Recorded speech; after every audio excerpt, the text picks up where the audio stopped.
আসসালামু আলাইকুম everyone. Lifestyle with Mashkura Chowdhury চ্যানেলে আপনাদেরকে আরও একবার স্বাগত। তো আজকে আমি ব্লগটা স্টার্ট করলাম বিকেল থেকে। বিকেলবেলা আমার মনে হলো যে আমি কিছু একটা নাস্তা তৈরি করি, সন্ধ্যার নাস্তায়।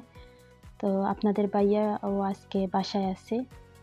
ভাইয়ারও মনটা খুবই খারাপ দেখতেছিলাম বিজনেস পারপাসে। যাই হোক, তো এখানে আমি হালিম মিক্সটা বের করে নিছি।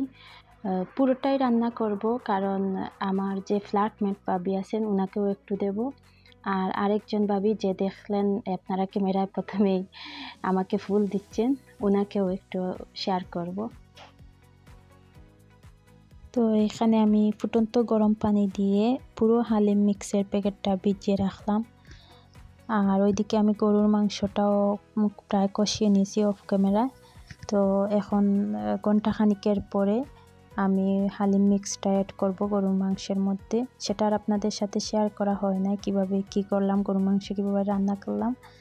তো এখানে আমি হালিম মশলাটার অর্ধেক দিয়ে দিলাম, আর হালিম মিক্সের বাটি যেটা থেকে আমি দিয়েছিলাম ওইটা ধুয়ে পানি দিয়ে দিলাম কিছুটা। এদিকে হালিম হতে থাকুক, ওইদিকে আমি ডিনারের জন্য ছোটো চিংড়ি মাছ আর বাঁধাকপি রেডি করলাম। এখানে ছোটো চিংড়ি আছে অর্ধেক। তো এটা আপনাদের ভাইয়ার খুবই পছন্দের একটা খাবার, সেজন্য মানে আজকে ভাবতেছি মানে ওকে খুশি করেই ফেলবো, এরকম কিছু আর কি। যেহেতু মনটা খারাপ, তো যাতে ওর পছন্দের খাবার রান্না করে ওর মনটা ভালো করে দিব। তো মশলা কষানোর পর এখানে চিংড়ি মাছ অ্যাড করলাম।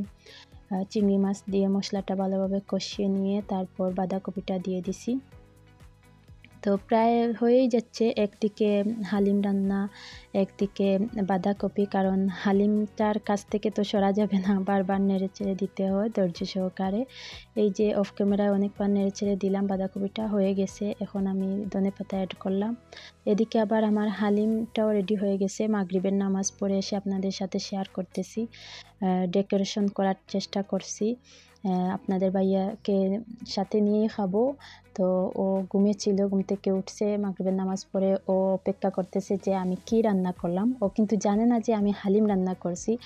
তো এখানে আমি কিছু শসা কুচি, তারপর গাজর কুচি, পেঁয়াজ বেরেস্তা, যা যা উপকরণ লাগে আর কি, মানে আমার সাধ্য মতো যা ছিল, তো সেটাই দিয়ে ডেকোরেশন করার ট্রাই করতেছি।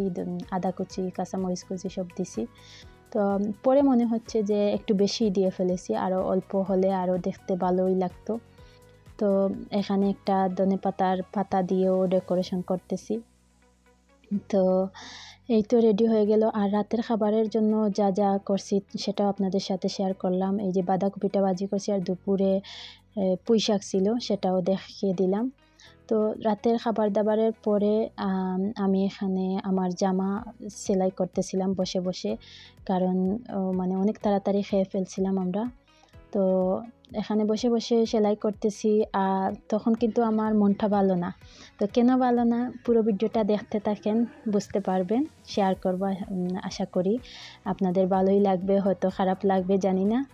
তো এটা কি সেলাই করতেছি সেটা দেখাচ্ছি। এই যে একটা কামিজ, মানে এই কামিজটা আমি টুকটাক জানি আর কি, টেইলারে কাজ।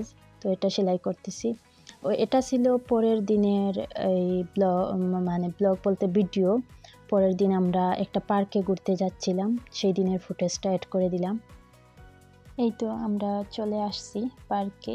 এটা হলো রিয়াদ কিং আবদুল্লাহ পার্ক। তো এখানে আমরা চলে আসছি, এটা হলো বাইরের ভিউটা। ভালোই লাগতেছিল, মানে জগিং করতেছিল, হাঁটাহাঁটি করতেছিল লোকজন, ভালোই লাগতেছিল। বাচ্চারাও খেলাধুলা হয়তো করবে, ভেতরে গেলে বুঝতে পারবো। তো আমরা চলে আসছি, এখান থেকে টিকিট কাউন্টার থেকে টিকিট করে তারপর ভেতরে ঢুকতেছি। তো ভেতরে যাওয়ার পর জানতে পারলাম যে শুধু আমরা দুইটা ফ্যামিলি না, আরও ভাবিরা আসবেন। তো আরও কয়েকজন ফ্যামিলি আসবেন, ওনাদের সাথেও দেখা হবে। তবে আমরা একটু আর্লি চলে আসছি, কারণ এই আপনাদের ভাইয়ার যে কলিগ আছেন, ওনার দুইটা ছেলে বাবু আছে, ওরা একটু খেলাধুলা করতে পারবে, আর আমিও অল্প একটু হলেও ভিডিও করতে পারবো, কারণ ওই ভাবিদের সাথে থাকা অবস্থায় ভিডিও শ্যুট নেওয়া আমার কাছে একটু শাইনেস হয়, আবার অনেকটা খারাপও লাগে, কারণ ওনারা অনেক সিনিয়র লোকজন। যাই হোক, তো যতটুকু পারতেছি আর কি আপনাদের সাথে শেয়ার করতেছি। এই যে পাহাড়টা কিন্তু অনেক অনেক বড়। আপনাদের ভাইয়া আমাকে বলতেছিল যে এখন তো আমরা প্রায় বিকেলবেলা চলে আসছি, অনেক রোদ, তো যখন সন্ধ্যা হবে তখন অনেক সুন্দর লাগবে। আর এই দিকটা ঢুকার যে এরিয়া ওইটাই, ভেতরে আরও সুন্দর প্লেস আছে, তো খেলাধুলার ব্যবস্থা বা এভরিথিং আছে। তো আমি যে বললাম আপনাদেরকে আমার মনটা খারাপ ছিল গতদিন, ওই যে আমি হালিম রান্না করছিলাম না, আপনাদের সাথে শেয়ার করছি। তো হালিম রান্না করার মেইন উদ্দেশ্য ছিল আপনাদের ভাইয়াকে খুশি করা। তো আমি কিন্তু জানতাম না যে আমি ওকে খুশি করতে পারবো না, কারণ যখন আমি হালিমটা রেডি করে সন্ধ্যার পরে একসাথে খাবার জন্য ওকে ডাকছিলাম, তখন ও যখন দেখছে যে এটা আমি হালিম রান্না করছি, তো ওর মনটা খুবই আরও খারাপ হয়ে গেছে, কারণ ও হালিম একদম পছন্দ করে না। আর আমি কিন্তু সেটা জানি না। তো ও কি করছে, বলছে যে আমি মনে করছি অন্য কিছু রান্না করছো, যাই হোক, তো আমি তো হালিম পছন্দ করি না, এখন তোমাকে একা একাই খেতে হবে। তো আমার যখন দেখলো যে মুডটা অফ হয়ে গেছে, তখন বললো আচ্ছা ঠিক আছে, এত কষ্ট করে রান্না করছো, তো আমি অল্প হলেও একটু খাবো। অল্প 2 থেকে 3 চামচ এরকম খাইছে, আর বলছে না খুবই টেস্টি হয়েছে। তো সেটা কেন বলছে জানি না, হয়তো আমাকে খুশি করার জন্য বলছে যে খুবই টেস্টি হয়েছে, কিন্তু সত্যি বলতে কি আমার কাছে ভালোই লাগছিল, টেস্ট মনে হয়েছিল যতটুকু আমার মানে সাধ্যমতো চেষ্টা তো করছি। তো পরে কি হলো, মানে অত আর খেলো না, পরে একা একা আমি খাচ্ছি, তো ভাবিদেরকেও শেয়ার করলাম। আর মনে মনে মনে ভাবতেছি স্বামীর মনটা খুশি করতে গিয়ে আমার মনটাই খারাপ হয়ে গেল, কারণ ওকে খুশি করতে গিয়ে আমি খুশি করতে পারি নাই। এত কষ্ট করে রান্না করলাম, কিন্তু এটা যে ওর পছন্দের খাবার না সেটা আমি বুঝতে পারি নাই। তো একা একা খেতেও ভালো লাগতেছিল না, কারণ একা কোনো জিনিস কি আর ভালো লাগে। তো যতটুকু পারলাম আর কি খেলাম। তো ওই কারণেই আমার মনটা খুবই খারাপ হয়ে গেল, কারণ ওকে আমি খুশি করতে পারি নাই।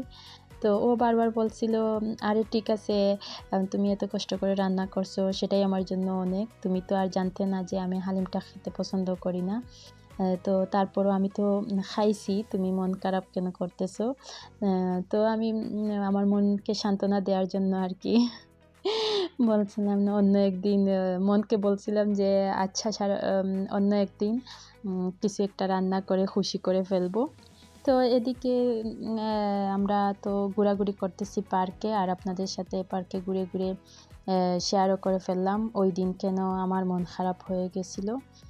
তো ভালোই লাগতেছিল। মানে এই যে চেয়ারগুলা দেখতেছেন আমার খুবই ভালো লাগতেছিল, কীরকম একটা ডিজাইন জানি। তো আমার একটা ননদ ভিডিওতে আগে বলছিলাম, তো ও আসছিল, আরও ছোটো আরেকটা ননদ ছিল, তো মানে সব কিছু মিলিয়ে আমরা অনেক এনজয় করছিলাম আর কি। সন্ধ্যা পর্যন্ত আর থাকা হয় নাই, কারণ এই অনেক বাতাস ছিল ওই দিন পার্কে, আর বাচ্চাদের ঠান্ডা লেগে যাচ্ছিল। তো ওরা তো আমাদের গাড়ি করে গেছে, তো বাচ্চাদের ঠান্ডা লাগছে বিদায় ওরা বলতেছে যে ওরা আর থাকবে না, চলে আসবে। তো আমাদের খারাপ লাগতেছিল কিভাবে ওদেরকে আলাদাভাবে ট্যাক্সি করে দিয়ে দেই। তো আমরাও সাথে চলে আসছি। অন্যান্য যে বাবিরা আছেন বা আমার ননদ, এরা কিন্তু খুবই মাইন্ড করছিল, বলতেছে যে এখানে তো থাকার কথা ছিল, রাতে ডিনার করে চলে যাওয়ার কথা, কিন্তু এখন তোমরা চলে যাচ্ছ। তো কি আর করা, ওনার কলিগসের বাচ্চাদের তো সব প্রবলেম হচ্ছে। তো আমরা ব্যাক করে নিলাম। তো বরাবরের মতো আপনাদেরকে আবারও একটা রিকোয়েস্ট করব, যদি আমার ভিডিওটা ভালো লেগে থাকে প্লিজ একটা সাবস্ক্রাইব করবেন, আর একটু লাইক করে শেয়ার করে আমার পাশেই থাকবেন। তো আমরা বেক করতেছি, আর আসার সময় আপনাদের ভাই একটা তরমুজ নিয়ে আসছিল, সাথে চা। তো বাসায় এসে খেলাম। আল্লাহ হাফিজ।